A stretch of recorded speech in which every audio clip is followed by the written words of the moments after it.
Tonight, the future of D.C.'s youth curfew for the spring and summer is still unclear. Today, council members were set to vote on a measure to extend the current emergency order, but that didn't happen. Randy Hildreth has a closer look at what happens now. Within the last hour, Mayor Bowser reacted on social media and had some pretty strong words for the council about delaying the vote on an emergency curfew for the summer, saying doing nothing is not an option and the community is expecting their government to take action. D.C.'s emergency youth curfew order expires next Friday. The motion to table passes. But during Tuesday's meeting, council members hit pause on a vote to extend it through the summer.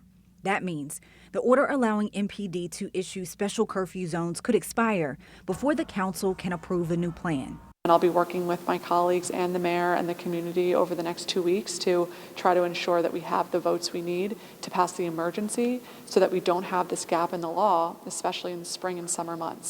Council members are trying to address the teen takeovers in places like the U Street corridor and Navy Yard that have sometimes become violent.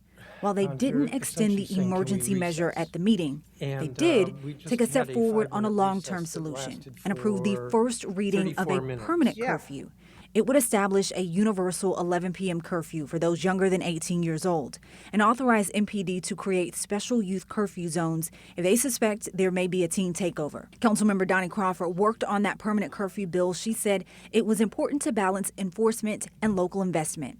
Pair the juvenile curfew zones with investment in youth, whether that be youth programming at a rec center or partnering with community-based organizations. That was really important to me, and so I'm happy that the council passed that version. The permanent curfew still needs a second vote plus congressional review, so likely it wouldn't go into effect until the fall. Until then, the council has to decide if it wants an emergency curfew for the summer. Crawford says including more youth programming through the summer could sway the council to extend the emergency order. And hopefully we'll be back very soon, very shortly, with a consensus around what we want to put in place on an emergency basis. The council is expected to take a second vote on the permanent curfew at their May 5th meeting, when they could also revisit the summer curfew. In the studio, Randy Hildreth, WUSA 9.